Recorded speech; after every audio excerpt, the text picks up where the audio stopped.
Dear students, آج کا جو ہمارا ٹاپک ہے وہ ریگارڈنگ کیمیکل ریئیکشنز کے بارے میں.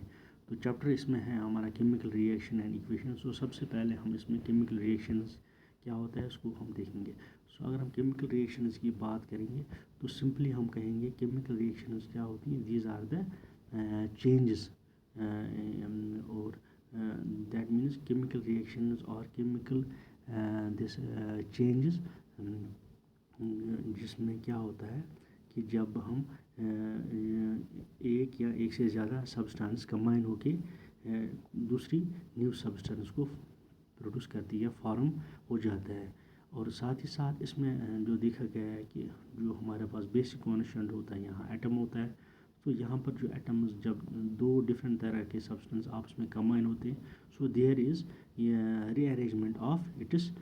جو ہمارے پاس ایٹمز ہوتے ہیں وہ آپس میں ریڈسٹریبیوٹ ہو جاتے ہیں اور جس سے وہ نئی سبسٹانس پروڈیوس ہو جاتی ہے. جیسے کہ ہمارے پاس ایگزامپل کمبشن کا ہے. کمبشن میں اگر ہم دیکھیں گے جیسے لاگ ہے، لکڑی کا ہم پیس لیں گے تو اس کو جب ہم جلاتے ہیں تو یہ کیمیکل ریئیکشن میں آ جاتا ہے. یہاں پر آپ دیکھو گے کہ جب لکڑی کو جلائیں گے تو ان پریزنس آف آکسیجن تبھی جلے گا.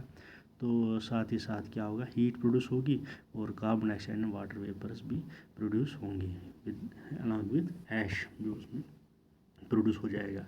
اب یہاں پر جو ایک اور چیز سمجھنے والی بات ہے کہ ہم کبھی کہتے ہیں کہ فزیکل چینج اور کیمیکل چینج میں کیا فرق ہے. فزیکل چینج اگر ہم سمجھیں گے تو فزیکل چینج میں کیا ہوتا ہے کہ جو میٹر ہے، جو ہمارے پاس میٹر ہوتا ہے وہ اپنی فارم کو چینج کرتا ہے. جو اس کی بیسک فارم ہوتی ہے، شکل ہوتی ہے، تو اس میں وہ اپنی جو ہے چینج ہو اس کی شکل جو ہے وہ چینج ہو جاتی ہے. لیکن اس کی جو کیمیکل آئیڈینٹی ہے دیٹ ریمینز دا سیم. اور جو کیمیکل چینج ہے اس میں ہے that is because of chemical reactions. Chemical change کس کی وجہ سے ہوتا ہے؟ Because of chemical reaction. اب جیسے فزیکل چینج میں آپ دیکھتے ہو، جیسے ہم یہاں پر ہمارے پاس ہوتا ہے فزیکل جب بوائلنگ کی بات ہم کریں، واٹر کی ایگزامپل لیں تو اس کو بوائل کر دو تو ویپرز بنیں گے. اس کا جو ہے اس کو اگر ہم سالڈ فارم میں لے جائیں گے تو فریز کر کے وہ سالڈ بنے گا.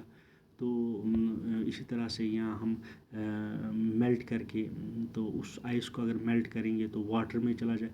سو یہاں پر فارم جو ہے سبسٹنس وہی ہے لیکن فارم اس کی چینج ہو رہی ہے. کیمیکل آئیڈینٹی چینج نہیں ہوتی ہے کس میں؟ فزیکل چینج میں. لیکن کیمیکل چینج میں یہ جو ہے وہ چینج ہو جاتی ہے. اور ساتھ ہی ساتھ جیسے ایگزامپل کیمیکل چینج کے میں جیسے جو ہم ڈے ٹو ڈے لائف میں دیکھتے ہیں، جیسے برننگ کا میں نے کہا، کوکنگ ہوتی ہے یا رسٹنگ وغیرہ جب زنگ لگ جاتا ہے آئرن پہ تو یا کوئی چیز راٹنگ ہو جاتی کسی چیز کی تو اس میں بھی یہ جو ہے اس کو ہم بولتے ہیں کیمیکل چینج، کیمیکل ریئیکشن. اور اس کے جو ہے ٹائپس، اگر ہم ٹائپس کی بات کریں گے تو ان کو ہمیں اچھے ڈیپلی اس کو سمجھنا، لیکن میں ایگزامپل کے ساتھ آپ کو تھوڑا یہاں آئیڈیا دوں گا تو نیکسٹ کے جو لیکچر میں اس میں ہم اس کو اچھے سے پڑھیں گے. جیسے ایگزامپل میں ہم کہتے ہیں کہ ہمارے پاس سنتھسس ریئیکشن میں کیا ہوتا ہے کہ جب دو ڈفرینٹ سبسٹنس کمبائن ہوتے ہیں سو دے ول فارم سنتھسس ریئیکشن. دوسرا ہوتا ہے ڈیکمپوزیشن. دیٹ مینز سبسٹنس جو ہے وہ آلریڈی کمبائن ہو کے وہ الگ ہو جاتی ہے. مینس دو کانسٹنٹ سبسٹنس میں وہ پروڈیوس ہو جاتی ہے. اسی طرح سے یہاں پر اگر ہم ڈسپلیسمنٹ کی بات کریں گے تو یہاں پر جیسے یہاں پر ہمارے پاس ایگزامپل اس میں ہائیڈروجن کلورائڈ کا اور میگنیشیم. تو یہاں پر آپ دیکھو گے کہ جو میگنیشیم کے ساتھ ریئیکٹ جو ہے کلورین ریئیکٹ کر جاتا ہے تو ہائیڈروجن ڈسپلیس ہو جائے گا because magnesium highly reactive in that sense. اور تو اس کو ہم کہیں گے تو یہاں پر ہائیڈروجن جو ہے وہ ڈسپلیس ہو گیا، single displacement of hydrogen atom کی یہاں پر ہو گئی. اسی طرح سے یہاں اگر ہم ڈبل ڈسپلیسمنٹ کریں گے تو یہاں پر جیسے سوڈیم سلفائڈ اور کیلشیم کلورائڈ جو ہے تو یہاں پر کیلشیم کے ساتھ سلفائڈ ہو کے کمبائن ہو جائے گا اور سوڈیم کے ساتھ کلورین. تو یہاں پر دو ڈسپلیسمنٹ ہے.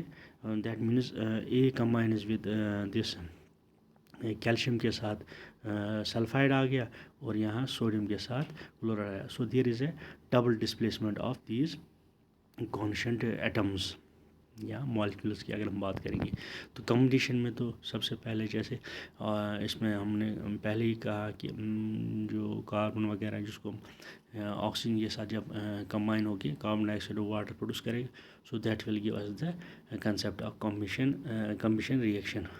تو جو یہ 4 طرح کے جو کیمیکل ریئیکشنز ہیں ان کو ہم نیکسٹ کے جو لیکچرز ہیں تو ان میں ان کو ہم اچھے سے ڈیپلی ود ایگزامپلس کے ساتھ سمجھیں گے.